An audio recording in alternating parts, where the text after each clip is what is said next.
Hello guys, நம்ம கார்த்திக் கதையில் March 20 என்ன நடக்க போகுது அப்படிங்கிறத பற்றி தாங்க இந்த வீடியோவில் இப்போ நம்ம பார்க்க போகிறோம். இந்த வீடியோவுக்கு மறக்காமல் லைக் பண்ணிக்கோங்க. நீங்கள் லைக் பண்ணுறது தான் எங்களுக்கு அடுத்து வீடியோ போடுறதுக்கு ரொம்ப இன்ட்ரெஸ்டிங்காக இருக்கும். ஸோ மறக்காமல் லைக் பண்ணிவிட்டு இந்த வீடியோவை தொடர்ந்து பாருங்கள்.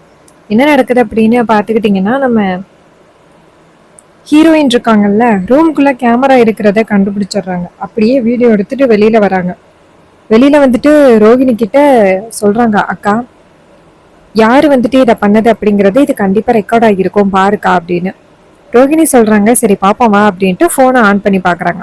பார்த்தா அந்த கடையில் கொஞ்சம் நேரத்துக்கு முன்னாடி அவங்க 2 பேருக்கும் வந்துட்டு சுடிதார் எடுத்து கொடுத்த அந்த பையன் தான் வந்து ரெக்கார்ட் பண்ணியிருக்கான்.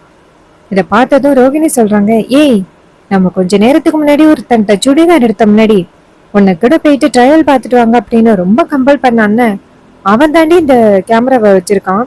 இப்பவே போயிட்டு நம்ம கடை ஓனர்கிட்ட சொல்லி அவனை அதிகாரிங்க கிட்ட பிடிச்சு கொடுக்கணும்.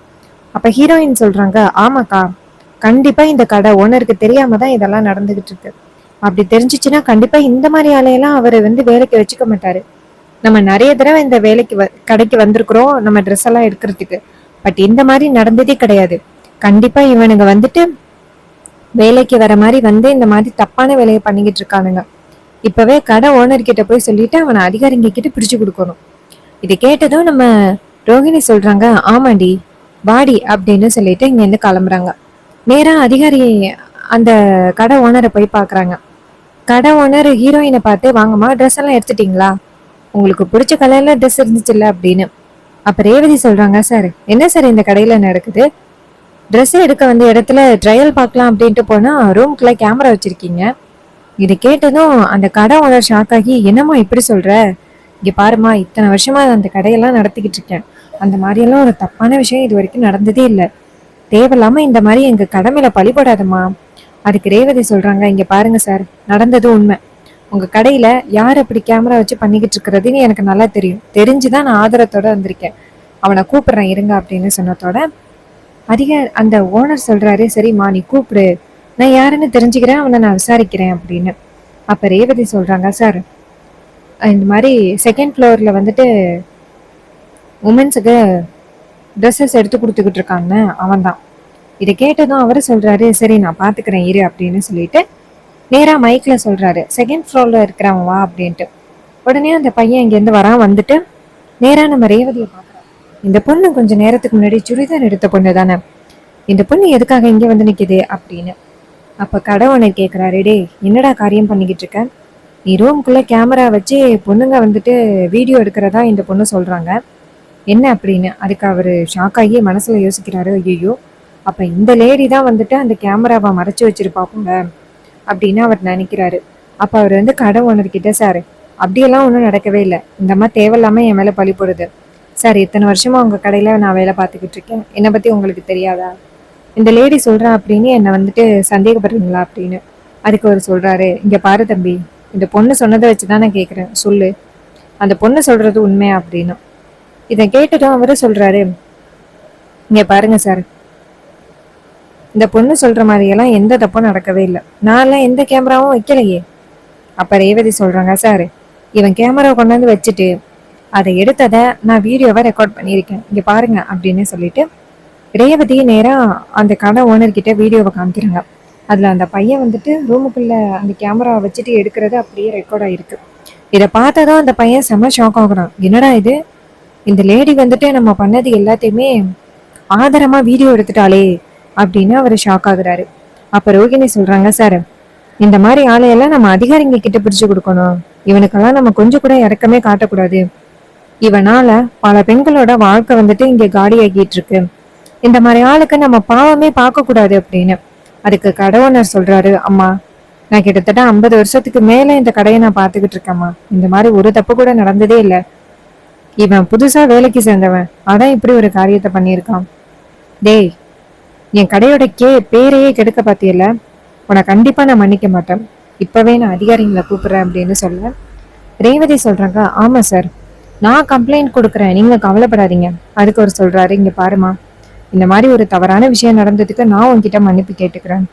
அதுக்கு ஹீரோயின் சொல்றாங்க, சார் நீங்க என்கிட்ட மன்னிப்பு கேட்க வேணாம் சார், இதே மாதிரி எத்தனை பெண்கள் வந்திருப்பாங்க, ஸோ இதுக்கப்புறமாவது உங்க கடையை கொஞ்சம் பாதுகாப்பா பார்த்துக்கிடுங்க, எங்கேயாவது கேமரா இருக்கா என்ன ஏது அப்படின்ட்டு பார்த்துக்கிடுங்க.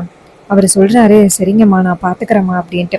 அப்போ அந்த பையன் வந்துட்டு நேராக ரேவதியை பார்த்து முறைக்கிறான். டேய், எனக்கு வந்துட்டு காசு வந்துட்டு நல்லபடியாக கிடச்சிக்கிட்டு இருந்துச்சு, எல்லாத்தையும் ஸ்டாப் பண்ணிட்டேல, உன்னை சும்மா விட மாட்டேன்டி அப்படின்னு. அப்போ கடை ஓனர் வந்துட்டு அதிகாரிங்களுக்கு ஃபோன் பண்ண அந்த பையன் வந்து கெஞ்சுறான். சார் சார், நான் அந்த மாதிரி மறுபடியும் தப்பு பண்ண மாட்டேன் சார், தயவு செஞ்சு என்னை விட்டுருங்க அப்படின்னு. அப்போ ரேவதி சொல்கிறாங்க, அப்போ நீ பண்ண தப்புக்கும் நான் மன்னிச்சு விட்டுரும் அப்படின்னு நினச்சிக்கிட்டு இருக்கியா? நீ சாதாரண வேலையாக பண்ணியிருக்க, எவ்வளோ பெரிய வேலை பண்ணிட்டு ரொம்ப நல்லவ மாதிரி நடிக்கிறியா? இந்த மாதிரி தப்பு பண்ணவனுக்கு கண்டிப்பாக தண்டனை கடுமையாக தான் இருக்கும். நான் இப்போவே வந்துட்டு என் புருஷனுக்கு ஃபோன் பண்ணி அதிகாரியை வர சொல்கிறேன். அப்போ கடவுள்னு சொல்கிறாரு, அம்மாம்மா நீங்கள் பெரிய ஆளையெல்லாம் வர சொல்லாதீங்கம்மா, நானே அதிகாரிங்க கிட்ட கூப்பிட்டு இவனை பிடிச்சி கொடுக்குறேன் அப்படின்னு. ரோகிணி சொல்கிறாங்க, சொல்லிகிட்டே இருக்கீங்க ஆனால் நீங்கள் யாருக்கும் கால் பண்ணுற மாதிரி தெரியல, என்ன அந்த பையனை வந்துட்டு காப்பாற்றலாம் அப்படின்னு நீங்கள் பிளான் பண்ணுறீங்களா? இது கேட்டதும் அவரை சொல்கிறாரு, அம்மா அப்படியெல்லாம் இல்லைம்மா, நான் உடனே வந்துட்டு அதிகாரிங்களுக்கு ஃபோன் பண்ணுறேன் அப்படின்னு சொல்லிட்டு நேராக அதிகாரிங்களுக்கு ஃபோன் பண்ணுறாங்க. அப்போ அதிகாரிங்க அந்த இடத்துக்கு வராங்க. வந்துட்டு நேராக அதிகாரி கடை ஓனரை பார்த்து, சொல்லுங்கள் சார், ஃபோன் பண்ணி அவசரமாக வர சொன்னீங்க அப்படின்னு. அப்போ கடை ஓனர் சொல்கிறாரு, சார் இது மாதிரி என் கடையில் வந்துட்டு 2 பேர் வேலை பார்த்தானுங்க, அவனுங்க 2 பேரோட கேரக்டர் கொஞ்சம் கூட சரியே இல்லை, ஸோ அவங்கள கைது பண்ணுறதுக்காக தான் அவங்கள கூப்பிட்டேன். அப்போ ரேவதி சொல்கிறாங்க, ஆமாம் சார், இவனுங்க வந்துட்டு கடையில் பெண்களுக்கு வந்துட்டு டாப்ஸு சாரீ எல்லாம் எடுத்து கொடுத்துட்ருக்கானுங்க. அப்போ வந்து இவனுங்க வந்து தேவையில்லாமல் பொண்ணுங்களை வீடியோ எடுக்கிறானுங்க. இதை கேட்டதும் அதிகாரிங்க செம டென்ஷன் ஆகி, அப்படியா, இப்படிப்பட்ட வேலையை அவனுங்க பார்த்துருக்கானுங்க, இங்கே பாருங்கள் மேடம், நீங்கள் கவலைப்படாதீங்க, இவனுங்க நான் அங்கே பிடிச்சிட்டு போகிறோம் அப்படின்னு சொல்லிட்டு கைது பண்ணி அந்த இடத்துலேருந்து கூட்டிகிட்டு போகிறாங்க. இதை பார்த்துட்டு நம்ம ஹீரோயின் ரொம்ப சந்தோஷப்படுறாங்க. அந்த பையன் வந்துட்டு நேராக நம்ம ஹீரோயினை பார்த்து முறைக்கிறான், நீ எங்கே இருந்தாலும் கண்டிப்பாக உன்னை பழி வாங்காமல் விட மாட்டேன்டி அப்படின்னு. ரோஹிணி சொல்கிறாங்க, ரேவதி பாத்தியா எப்படி அவன் முறைச்சிக்கிட்டு போகிறான் அப்படின்னு. ரேவதி சொல்கிறாங்க, அவன் பண்ணது தப்பு, அவனுக்கு ஒரு அக்கா தங்கச்சி இருந்து அவன் இப்படி பண்ணுவானா? அவன் கண்டிப்பாக கொஞ்சம் கூட இறக்கமில்லாதவன்னு நினைக்கிறேன். அதான் இந்த மாதிரி ஒரு தப்பு பண்ணிட்டு தப்பே பண்ணாதவன் மாதிரி பண்ணி நடந்து போயிட்டு இருக்கான் பாத்தியா அப்படின்னு. அதுக்கு ரோஹிணி சொல்கிறாங்க, சரி வா ரேவதி நம்ம கிளம்புவோம் அப்படின்னு. கடவுளர் சொல்கிறாரு, அம்மா இந்த மாதிரி ஒரு தப்பு நடந்ததுக்கு நான் உங்ககிட்ட மன்னிப்பு கேட்டுக்கிறேன், இதுக்கப்புறம் இந்த மாதிரி எந்தவித தப்பும் நடக்காது. ரேவதி சொல்கிறாங்க, இங்கே பாருங்க, இந்த கடையை நம்பி பெண்கள் வராங்க, நீங்கள் எந்த வகையிலையும் அவங்களுக்கு பாதுகாப்பாக இருப்பீங்க அப்படின்னு நினச்சி தான் அவங்க இந்த கடைக்கு வராங்க. சரி, இதுக்கப்புறமாவது கடை கொஞ்சம் சேஃபாக இருக்கா அப்படின்னு பார்த்துக்குறேங்க. அவரை சொல்கிறாரு, சரிங்கம்மா நாங்கள் பார்த்துக்குறோம்மா, நடந்த தப்புக்கு நான் உங்ககிட்ட மன்னிப்பு கேட்டுக்கிறேன். ரேவதி சொல்கிறாங்க, சரி அப்படின்னு சொல்லிட்டு ரோகிணியை கூப்பிட்டுக்கிட்டு அந்த இடத்துலேருந்து கிளம்புறாங்க. அப்போ ரேவதி சொல்கிறாங்க, நான் ரொம்ப ஹாப்பியாக அவருக்கு ட்ரெஸ் எடுக்கலாம் அப்படின்னு நினச்சிட்டு வந்தேன், கடைசியில் இங்கே எப்படி நடந்துருச்சு, எனக்கு செம்ம டென்ஷன் ஆகுது. அப்போ ரோகிணி சொல்கிறாங்க, ஆமாம் ரேவதி, நானுமே ரொம்ப சந்தோஷமாக இருந்தேன், ஆனால் கடைசியில் இப்படி நடக்குது அப்படின்ட்டு. அதுக்கப்புறமா நேராக வீட்டுக்கு போகிறாங்க. அங்கே போனதோட மயிலு கேட்குறாரு, என்னாச்சு ரோகு, வரத்துக்கு ரொம்ப டைம் ஆகிருச்சு அப்படின்னு. அப்போ ரோகிணி சொல்கிறாங்க, எனக்கு கடையில் ரொம்ப பெரிய ஒரு விஷயம் நடந்துச்சு. மயிலு கேட்குறாரு, என்னாச்சு அப்படின்ட்டு. அப்போ ஈஸ்வரி எல்லாரும் அந்த இடத்துக்கு வராங்க. வந்துட்டு என்னாச்சு அப்படின்னு கேட்குறாங்க. அப்போ தான் ரோகிணி சொல்கிறாங்க, அம்மா ஒரு கடைக்கு நாங்கள் வந்து ட்ரெஸ் எடுக்க போயிருந்தோம், அங்கே வந்துட்டு சுடிதார் செக்ஷனில் சுடிதார் எடுத்தோம். அப்போ ஒருத்தன் வந்து கம்பல் பண்ணி இந்த ட்ரெஸ்ஸை போட்டு பாருங்கன்னு சொன்னான். சரின்னு ரேவதியை அந்த ட்ரெஸ்ஸை போட்டு பார்க்கலாம் அப்படின்ட்டு சேஞ்சிங் ரூமுக்கு போனான். அவங்க போய் பார்த்தா ஒரு கேமரா இருந்திருக்கு. இது பார்த்ததோட ரேவதிக்கு ரொம்ப அதிர்ச்சி ஆகிட்டு. அப்போ ரேவதி என்ன பண்ணிட்டான்னா, அவளோட ஃபோனை வச்சு யார் இந்த கேமராவை ஃபிக்ஸ் பண்ணியிருக்கிறது அப்படிங்கிறத கண்டுபிடிக்கிறதுக்காக அவளோட ஃபோனை வந்து மறைச்சி வச்சுட்டு வெளியில் வந்தா. அப்போது அந்த கேமரா ஒழுங்காக தெரியலன்ட்டு உள்ளார வந்தவன் வசமாக சிக்கிட்டான். அவனை அதிகாரிங்க கிட்ட பிடிச்சு கொடுத்துட்டு வந்திருக்கோம். அப்போ ஈஸ்வரி சொல்கிறாங்க, எவ்வளோ தைரியம் இருந்தால் இப்படியெல்லாம் பண்ணுவானுங்க, கொஞ்சம் கூட மனசில் வந்துட்டு பயமே இல்லை போல, அப்படிப்பட்டவனுங்களை கண்டிப்பாக நம்ம சும்மாவே விடக்கூடாது, நீ சரியான முடிவு தான் எடுத்திருக்க. அப்போ ரேவதி சொல்கிறாங்க, அம்மா நான் நீங்கள் பெத்த பொண்ணுமா, உங்ககிட்ட உள்ள தைரியம் எனக்கு பாதி அளவு கூட இருக்காதா என்ன? இங்கே பாருமா, தப்பு பண்ண அவனை அதிகாரிங்க கிட்ட பிடிச்சு கொடுத்துட்டோம், இனிமே எந்த பிரச்சனையும் இல்லை. ஆனால் அங்கே வந்த பொண்ணுங்களை நினச்சி பார்த்தாதான் எனக்கு ரொம்ப கவலையாக இருக்குது.